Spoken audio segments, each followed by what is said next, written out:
Hello, everyone, and welcome to the Endless Celts Podcast on a Monday night. And I think we only put out one podcast last week, but as I keep reiterating to people, we are on a really restricted schedule. People have personal stuff going on at the moment.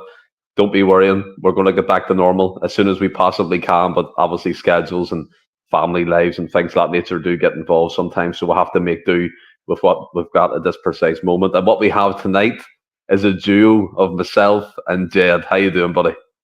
I'm good, Stephen. I'm good. Yeah, and verify it has been a bit. Everybody's all over the place, and in fact, Wally Dobbins, he's away on holiday today.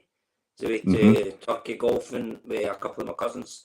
I spoke to him at a wee drinking Saturday night in the pub, and Wally was in with his wife, so I had a wee chat with him. So I'm a bit jealous he's away today. Fair play to him, though. So, if he can do it, he can do it, and I hope he has a really good time. And as you all can hear, Jed does sound like a bit like a dialect again, but it's fine. We can never fix his audio, but we'll make do. So I don't know. I'll need to get my... It's fine. It's fine. But sure, we'll crack on into it. Obviously, Jed, at the weekend, Celtic were playing Aberdeen, top of the table clash, and were you at the game yourself? Yeah. Yes, I was. Yeah.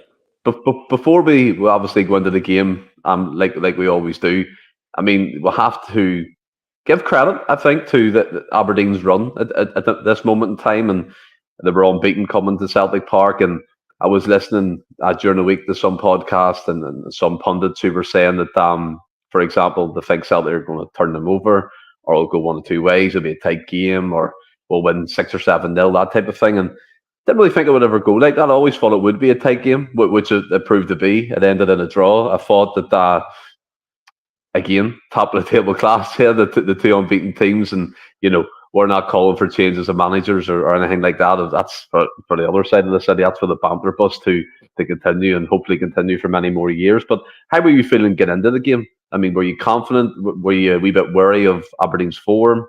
How was the mind? Yeah, I was pretty confident. I think I put in the chat as well. I fancied 3-1. My daughter couldn't go on Saturday. She said a few weeks ago she couldn't go. So my wife actually said, look, she would quite fancy going. And going through and driving through, she went, I fancy 2-2 the day. And I went, you're joking. And she was bloody right. So she'll not be back. But no, honestly, I thought, I've seen the highlights of the game. It's not really showed all the highlights. The BBC hasn't showed all the highlights. I thought we dominated. We just had a wee 10-minute spell in the second half where Aberdeen back into the game big time. But I still felt we were going to go on and win the game. But lo and behold, we didn't. And yeah, like you say, give credit to Aberdeen. The guys certainly has got them more organised. And let's just hope that draw will maybe they think they can come have a go at us at Hampden in a few weeks' time, and they might open up. So I will be confident next time we play them. I think we'll learn from our mistakes that we done on Saturday. I mean, we'll come on to that, but there were a few guys in the team who were poor again. Yep, and we'll have to highlight these things. When it goes well, we praise them, and when it doesn't go so well, we'll have to do call it out. Monty comes in very early on. Rodgers needs to smarten up. I want to see different styles at times. Why can Kyogo need in that start games together at home? He's losing patience with Brendan. I mean, I don't know if anyone else has that feeling, but I don't think anyone in the fan base is losing patience. I know less time probably come to Christmas last year. Myself and Jed were a wee bit critical of Rodgers and the team, to be fair, but obviously we were made to eat humble pie. But I mean, if we look at the lineup, I think it was Kasper Schmeichel, Alistair Johnson, Austin Trusty, Scales, Alex Valle, McGregor, Engels, Hatate, Kuhn, Kyogo, and Mieta. Would there be anything different you would have done to that lineup? No, I mean, I was disappointed that Carter Vickers wasn't playing, but obviously they're making sure he's okay. But no, I would have probably went with that team, or you could have went with Ada up front. But no, I still thought we were going to be strong enough to do it, and especially the first half. to me, watching the game, looking at Aberdeen, I thought they really, really missed Miovski because Kevin Nesbitt was doing nothing up front for them. So at 2-0 at half time, I thought we were going to go on and win before. I was really confident. I couldn't see them coming back, but once they got their first goal, we just stupidity, and then Maeda to give that ball away, and that's probably one of the worst games I've seen Maeda playing for us on Saturday. He wasn't tracking back. I don't know what was up with him, because if you look at their second goal, now usually Maeda, we've all been praising him like at St Johnson, how he was running back. He didn't even bother. He was jogging back. I seen when he. That was a wee bit worrying, actually. I don't know if he's injured a wee bit. I don't know. I seen when he gave the ball away, he threw his hands up in the air and didn't really track the runner. But we'll come on to that goal. We'll start with the first goal that Rio Tate for ourselves, and thought it was a fantastic pass by Engels up the right side channel to Kyogo, who latched onto it, faced up the defender. And usually in them moments, I'm expecting, look, it's not any slight in Kyogo, but I'm expecting him maybe to make a rash decision or lose the ball. But he kept calm and he picked out Rio Tate with a lovely first time finish with his left foot into the bottom right hand corner, I believe, past Mitov and Aberdeen's goal. And to be fair, Jed, like you said, we dominated the game, and I do agree. Even though the means that I had of watching the game kept, let's just say, failing, I managed to catch all of it, but it was a bit hit and miss sometimes. But by the looks of it, we dominated the whole 90 minutes, bar maybe 10 to 15 minutes. And I think a goal in the first 25 or 30 minutes was a good way to settle the nerves. Obviously, a lot of build up to this game, and Rio Tate just stepped up with a fantastic goal. But I think we'll have to play tribute to Engels and Kyogo in that move as well. Yeah, I mean, it was a great pass by Engels, and Kyogo went on and he looked up, and he's a great ball into Atate, and to hit it with his weak foot, he absolutely buried it. It was a great goal. And where I sat, I'm at the opposite end, and I got a great view. As soon as he hurt it, you knew it was going right in. The keeper wasn't getting near it. It was a great team goal, from back to front. And yeah, we thought, here we go. Because they weren't really causing us any trouble. If they did, it was through our own silly mistakes. They were doing like Johnston in the first half went in a tackle and passed it to the boy. Anyway, he went on, it 1-on-1 with the keeper, and the boy missed it. So it was we were the trouble that they were causing us was a lot down to us. Do you think, Jed? Do you think, like, before we move on to the second goal that the Celtic scored just before half time, you mentioned there was a moment in the half where AJ made that tackle, and on his blind side, obviously with the left side, their player was coming in, and he fortunately missed that opportunity. But do you think there's a lot of frailties within the defence? I mean, I've seen in the comments here, Monty talking about change of formation, going to Atalanta and European football, we're a bit one-dimensional. But what kind of gives me the jitters a bit is watching against Aberdeen. And let's be fair, I think Aberdeen give us the best game of any team in the SPFL this season. And look, I'm not taking a dig at Rangers here, but I really do believe that they give us a tougher game. Obviously, the result proves that. But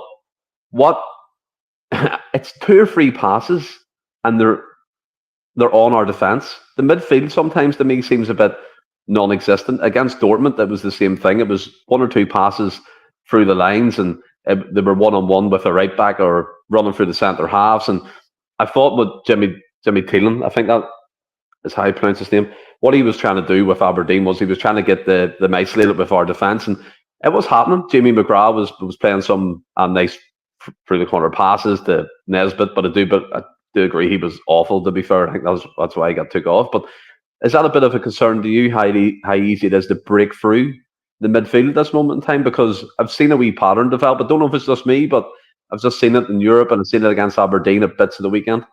Yeah, my biggest concern going into Wednesday's game is when we lose the ball, because if you think of the second half as well, we lost the ball and Valley slipped, and the boy got in, and it was a great recovery challenge to block the ball by Scales. but we just get caught out. Players are not in position because when we're pushing players up, if we lose the ball, we're snooker. Because they just play a ball through us, and that's us. We're struggling. So it was. What do you think about what Monty says there? We need a Wanyama type. Do you think we do? Yeah, definitely. And I think as well, and I'm not going to give him any stick. Trusty is playing and he's not his natural position. It's not ideal. It is not ideal. I thought Johnston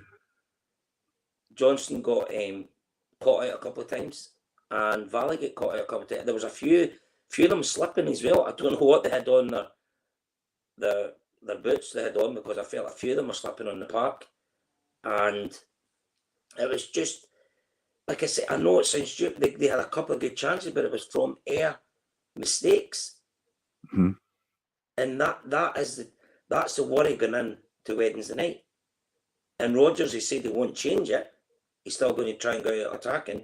I just wish at times, if you look at Aberdeen on Saturday, especially the first half, they had their back four and then another line of four very close together. And we didn't, like I say, Maeda wasn't really getting in the game. They weren't, and even Kuhn, it wasn't the best game Kuhn had either. So if you nullify our wingers, we're struggling a wee bit. I think that's what they've done quite well. Contain the middle of the pitch and also kind of keep narrow as well, to kind of nullify the width. And Smell the Glove comes in, play Engels at number 6. And see, to be fair, Patrick McLaughlin underneath that comment says he was of the belief that he was a number 6 at Augsburg before he signed for Celtic. And I thought that as well. And I don't know, I mean, look, let's not get carried away here, but obviously Engels had a fantastic start in a Celtic jersey, and we were all saying we can see that why we paid this and why we paid the record fee of £11 million for him, and that's still the case. But again, I think the last couple of games, especially since the Dortmund game, that Engels as well is. I know he played a role in the build up to the goal with a fantastic pass, and he also hit the bar when he tried to outfox Mitov when he made that mistake as well, which are fantastic bits of play. But I think what I'm expecting of Engels is someone to come in there and take a game by the scruff of the neck, dominate a midfield area, be astute. Do you know what I mean? Just be quality, because we paid that fee. And look, again, £11 million, maybe peanuts to the rest of the world, but it's a big wad of cash for Celtic. And I just think the last couple of games, Engels is particularly, I wouldn't say struggle, but he hasn't really, I don't know, he hasn't really caught my eye. To get what I'm saying? He hasn't really just, boom, he's there, he's on the pitch. He was better on Saturday, I thought, but he still wasn't what he was like a few games prior to that. I think if you look back since the hammering we got in Dortmund, we have struggled. I don't know if it's a confidence thing. Now, I'm going to put it out there. I'm not saying for this to happen, and he will never do it. I wonder if he would drop McGregor and put Bernardo, Engels, and Atati. Do you think McGregor has been great? And again, this sounds like I don't know, a negative podcast, but it's not. I've seen a lot of people saying online, even before the Aberdeen game in European football, that McGregor hasn't been at himself, and I've seen him give away the ball a couple of times in positions he wouldn't usually do so. And again, can we drop McGregor? Can we drop the captain? I think that would be a very, very bold move. But Stephen, if you remember last season as well, I did say it's because he's been constantly getting played. I felt he needed a rest. Now, you're not going to drop him against when you're playing your closest rival in the top of the league class. I understand that, but I do think in certain other games we're going to have to look and maybe resting him, because at times he's misplaced passes. He's getting caught out, and it would be interesting to see how they three would play together: Bernardo, Engels, and Atati, or even McGowan. I wouldn't mind seeing that. So I thought Luke McCown looked good when he came on against Aberdeen the weekend as well. He has that bit of spark about him as well when he came on. So he did. It was just, look, we're moaning about it, but geez, we're better off than what we were before kickoff. Yeah. And No, that's true. I know, but we never get beat, which is a bonus. And it might, again, there are always games in the league where we think, is that going to be the kick up the backside that the players need? Hopefully it is.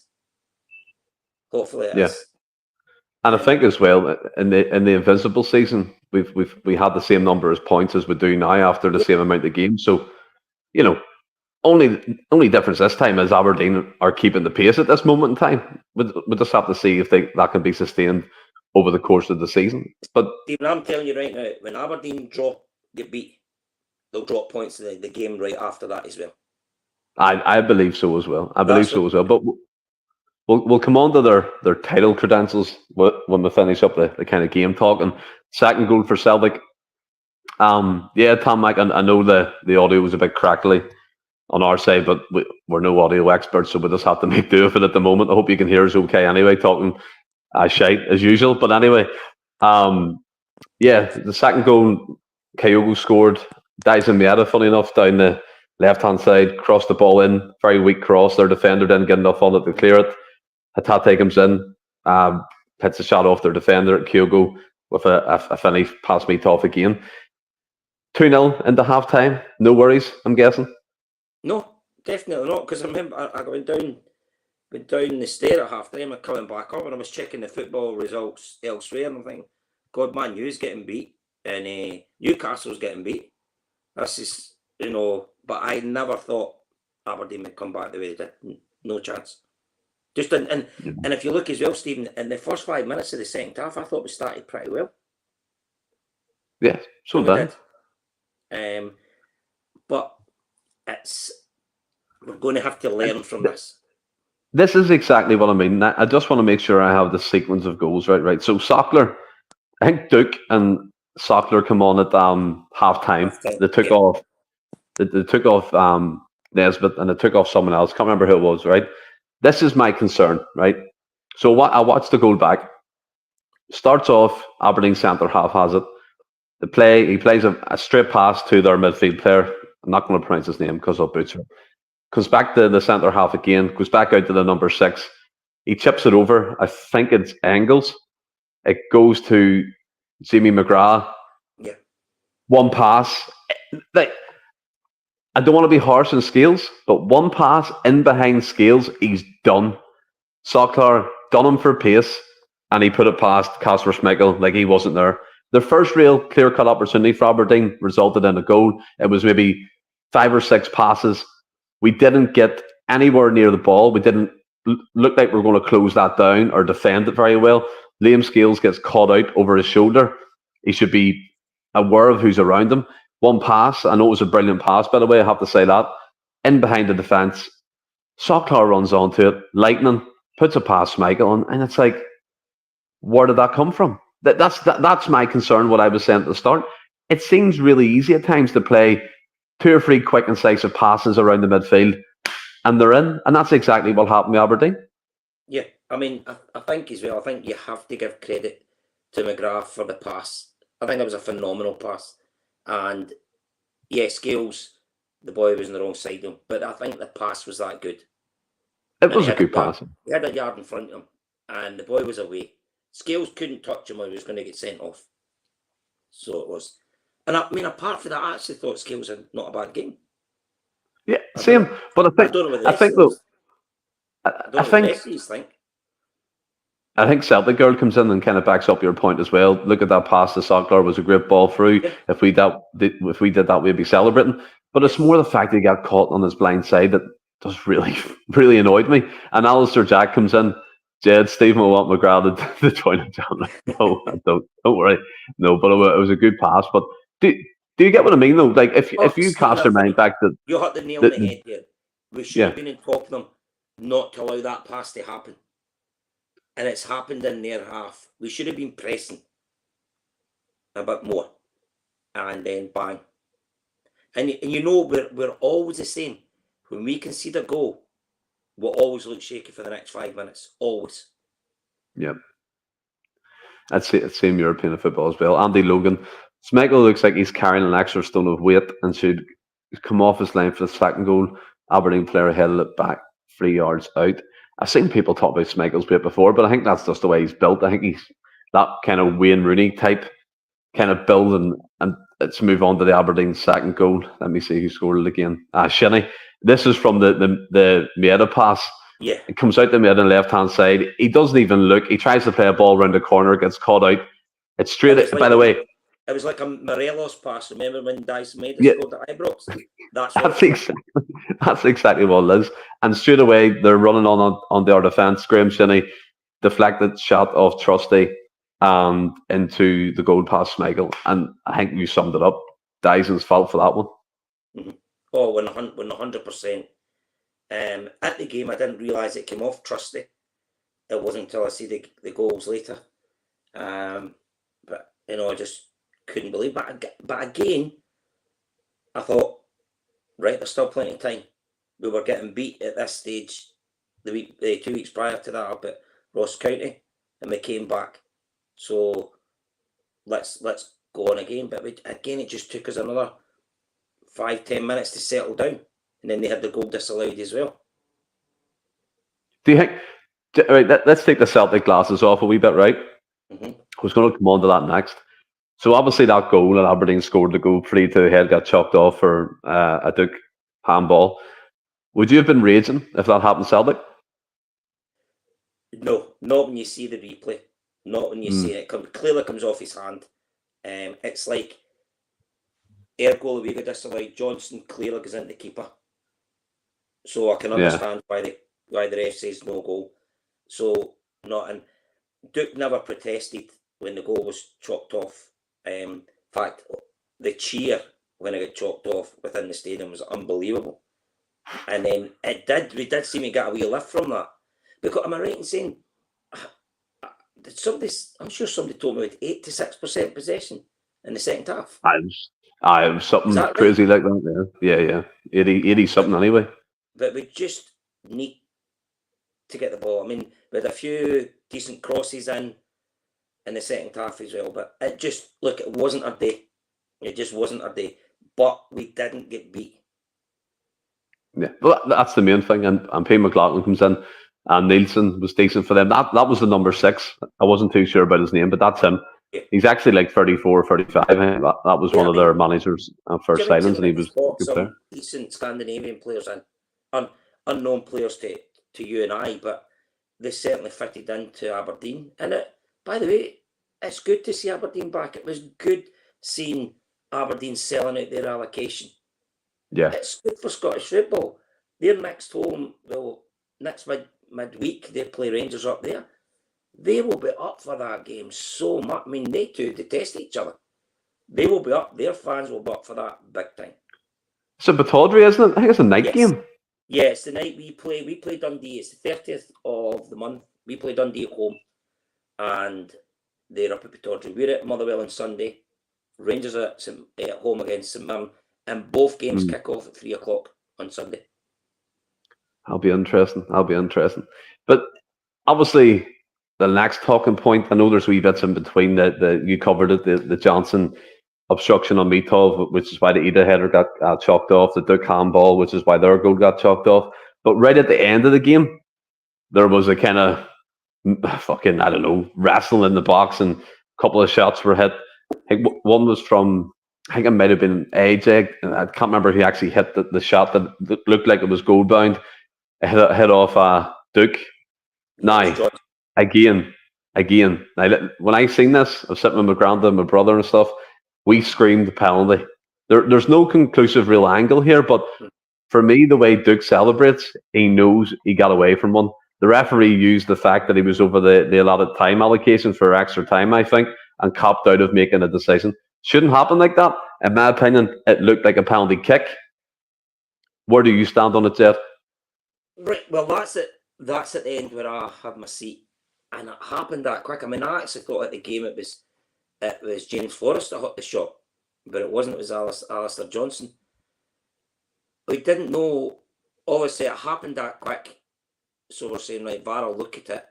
But what really got to me was The ball got put out for a corner. The referee gave a corner, okay? But he never allowed that corner to take place. Surely he would know if it was over. He would have just blew for full time. Anyway, so why say it's a corner and then not allow us to take that corner? That's what I couldn't get. But seeing replays, I don't know if it was handball. One angle you think it does, another one you think it's here. You don't see his hand because it was quite a vicious shot. I do think his hand would have went away back, the power of it. That's what makes me think it maybe wasn't a penalty. But we don't know. I mean, as I get to the stage, it doesn't happen all the time. Do we need the wee cameras inside the goals? That would have clearly shown it. But that's more money again. And to be honest, how many goals are instances like that? They're not many. They're not many. I think it was just because it was right at the death. I mean, the keeper made a good save before then as well. But it was... I think I was more angry at the fact that they never gave a...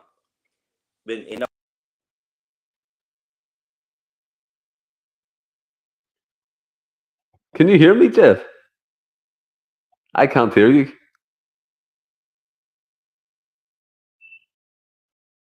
Can you hear me in the comments? I hope you can. There's some technical issues with Jed's side. Let me know if you can hear me. But yeah, as Jed was saying, it was the corner kick at the end of the game wasn't allowed to be took for some strange, unknown reason. I do believe so. Thank you, Tom Mike. Jed's back in here. Let's see if we got it working. Let's see. Can you hear me, Jed? Go for it. You can't hear me. I can hear you now. Can you hear me? Yes, I've got you. Look, I've got you. That's when yours went buffered, and then that was it. It's your fault. It's my fault. But as you were saying, Jed, carry on. I lost a wee bit of it there. Yeah, I just, like I say, I can't believe he never allowed us to take the corner because he clearly said it was a corner.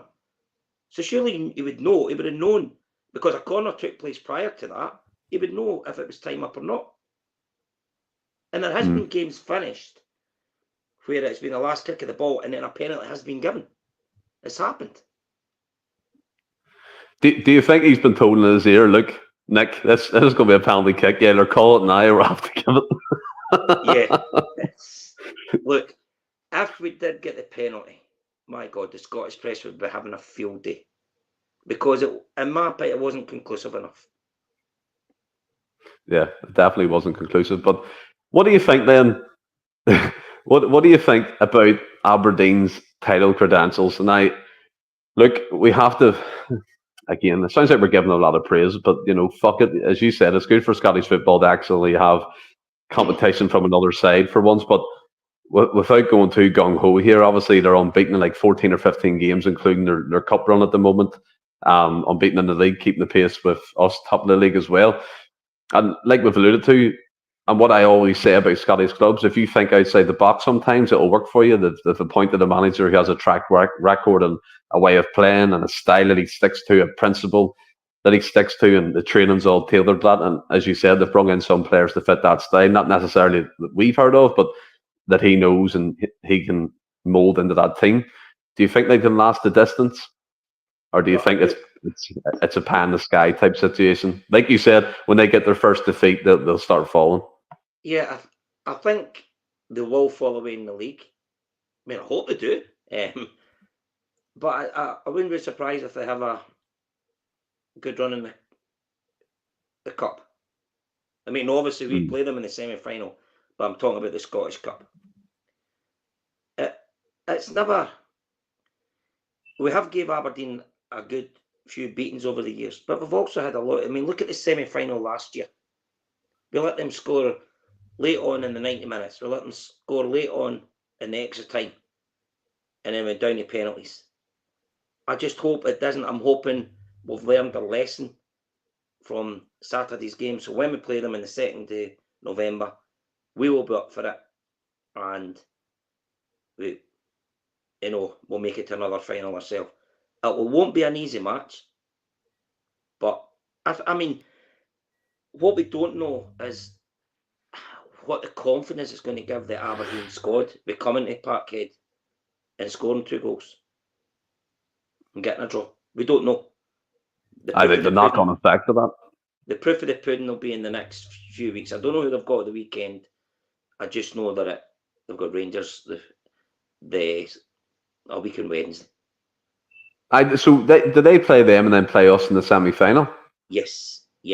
Right. Okay. That will be an interesting time, because if they get beat, then you expect that domino to keep falling. But again, we'll cross that bridge when we come to it. But just a quick mention on the other side of the city.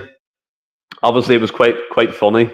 Seeing the reactions to us dropping points unbeaten still, which is crazy that they're even poking fun at ourselves, and all the confidence in the world to get into the game at Rugby Park, talking about closing the gap, talking about Clement saying that the fans will see the best of their team come the end or the middle of October.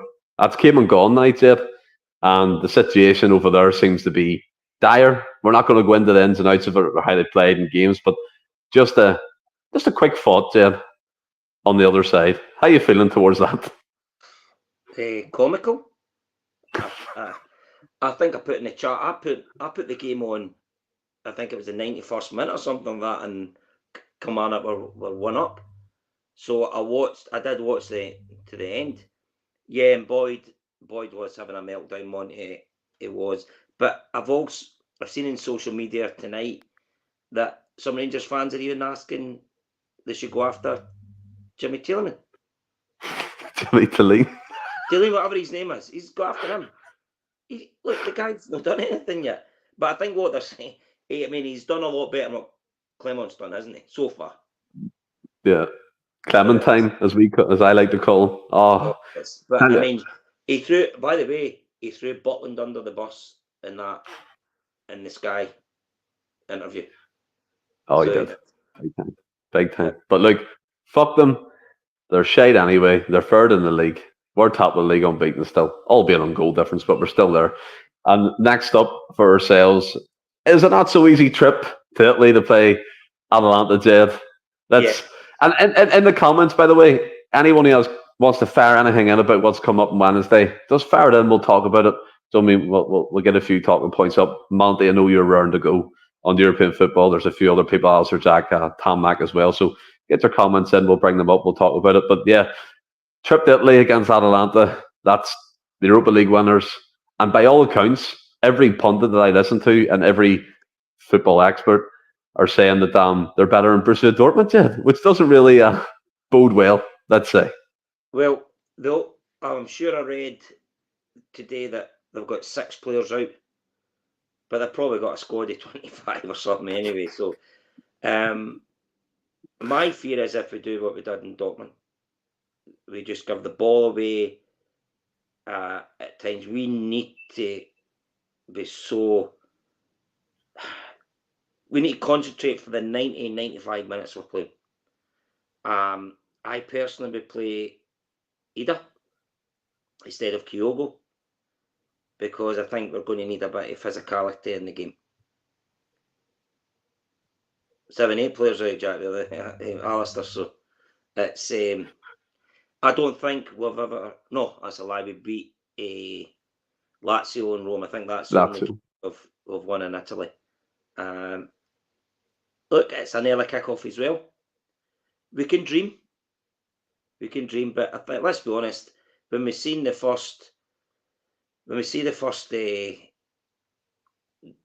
draw, let's be honest, we probably thought we're not going to get anything in Dortmund. We're not going to get anything in Atalanta. Let's hope we do get something, and let's hope it's not a do, and let's hope we get a draw.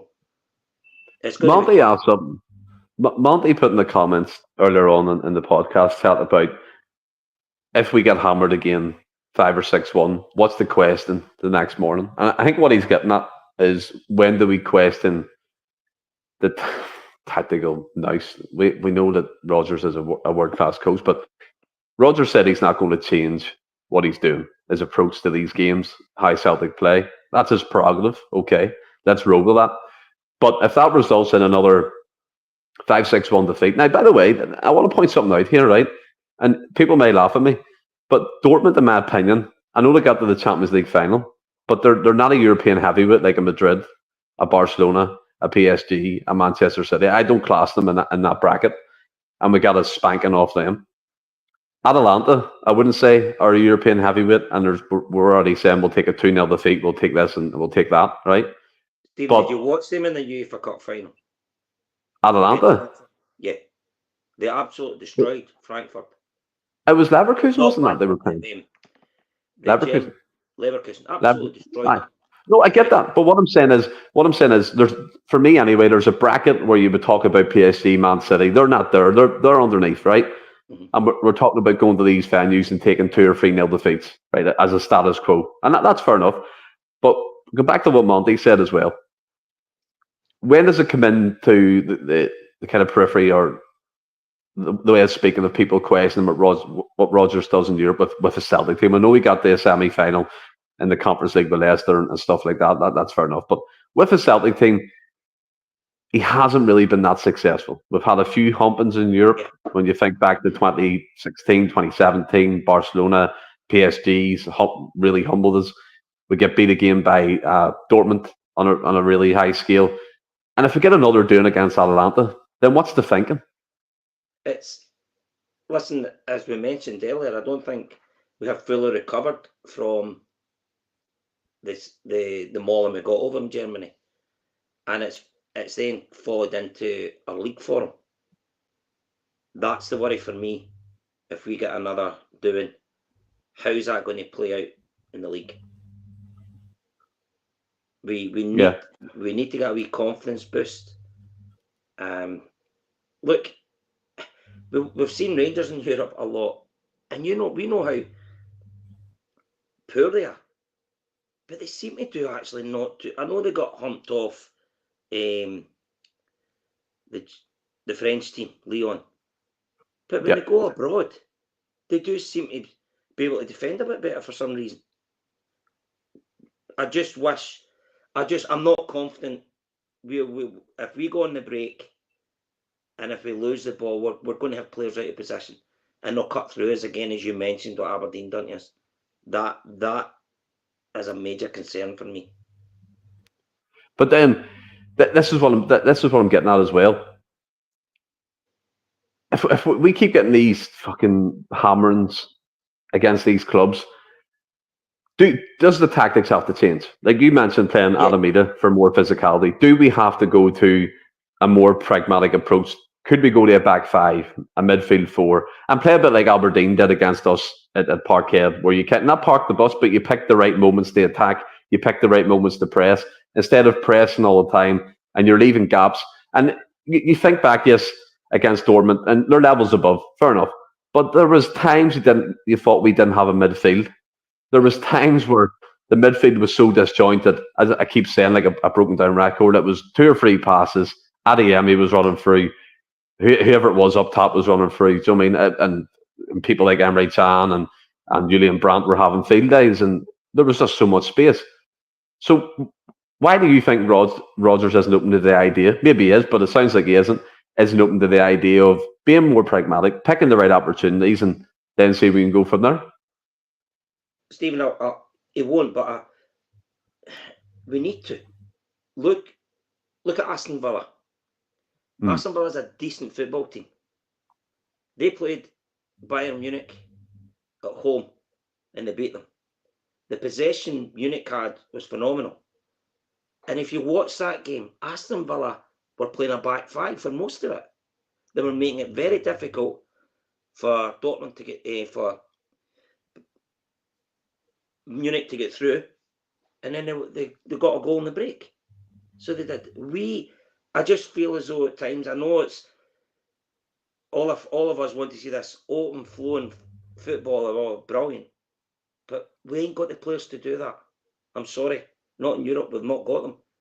So we need to try and get a system that will allow us not to get a doing. We may get beat, but not to get a doing. And that Rodgers should watch that Aston Villa game when They beat Bayern Munich. Watch how they defended. They had a back five and then a four in front when they needed to. That's what we need to do. And I know Unai Emery's a bit of a master stroke in Europe, isn't he? He's won the Europa League with Sevilla, and yeah, I think it was 4 times or something he'd done that. But again, that's built off his style. That's built off changing that they adapted to certain teams. And smell the glove come in. They brought the comment up. This Atalanta team. Sorry, hold on a second. Have been around the top 4 or 6 in Italy for a good 5 years now. They weren't suddenly built last year. No, I totally agree with that. But this Celtic team wasn't suddenly built last year. There's players in the nucleus of that team that's been around for 3 or 4 years. So I get what you're saying, but it's the same with ourselves as well. We've built that winning machine over maybe 3 or 4 years through Ange Postecoglou and the Brendan's second time in charge as well. And it just feels to me like, I think for me, Jed, gone are the days where you think back to the famous Barcelona win. How often would that happen now with this Celtic team? You think back to the times we dug in against AC Milan at Celtic Park to get the 2-1. Was it 2-1 at the time? I believe Scott McDonald scored that goal. I mean, you think back to the United games and all them amazing times at Parkhead. I know we weren't great away from Europe there, but away from home in Europe in them times we still aren't. But there's an ingredient missing, and I just feel like, yes, it's great. We're under Postecoglou, he said we play this way, blah blah blah. But and under Brendan, it's the same kind of principle. But you said something there, and it's true.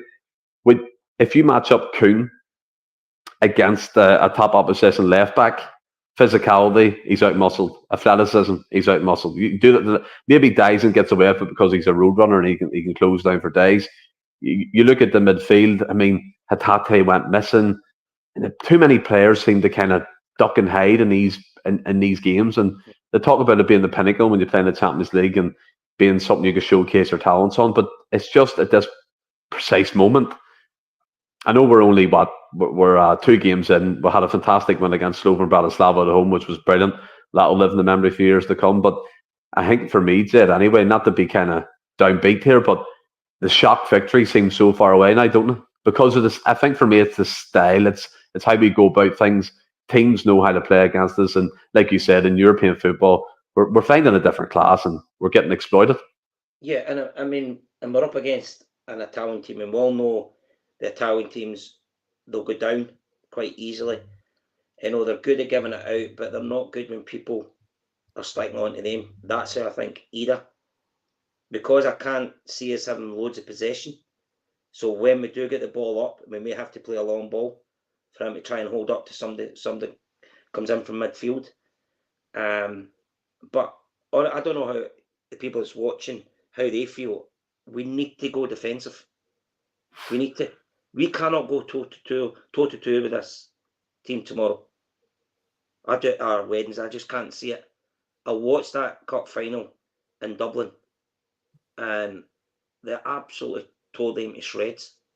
And they've got the young guy. Did he play with? He played with an English team. It's called a hat trick. Yeah. Was it Aston Villa? No, it's Everton. Everton. And so we need to keep it tight at the back. We need to make sure that's how Rodgers, please watch that Aston Villa game. Look how they defended. They had a back 5 and a 4 in front. That's what they've done. We're going to have to do that. Even closer to home, Jed, just watch how Aberdeen played against us. Do you know what I mean? There's ways of doing things, and we have a far superior team in Aberdeen. I was just looking before while you were talking at Atalanta's last 3 games, and so starting off 2nd of October in the Champions League, they beat Shakhtar Donetsk, a familiar foe to Celtic, 3-0. The 5th of October, they beat Girona, an Italian team, 5-1, and just yesterday they beat Fenzia in the Serie A 2-0 away from home. So they're on a good run of form. What's that? So you're looking 6, 7, 8. That's like 10 goals, is it? Aye. Yeah, 10 goals in their last 3 games, and they've only conceded 1. I know. There you go. So that tells you that they found the form just at the right time. I know people were saying at the start of this draw that they were kind of struggling a wee bit in Serie A. They were in the bottom half, but now they seem to be firing on all cylinders. And Paul McFarlane, that's good man. Thanks for joining us, buddy. Yep. But yeah, so let's talk about lineup. You can do a score prediction if you want. Yeah, you mentioned going defensive. What would you do against, or what would you try and do against Atalanta with your lineup, and who would it be? He ain't going to do it. He ain't going to go up like a back five, even a back three. He won't do it. I think the team will be Schmeichel, Carter Vickers, Oh, fingers crossed. Scales, Yeah, Valley, Johnson. Midfield will be the same midfield it was against Aberdeen. But McGregor, Ingles, and Atati. And it will be Kuhn and Maeda and Ida up front. That's what would be your score? What would be your score prediction?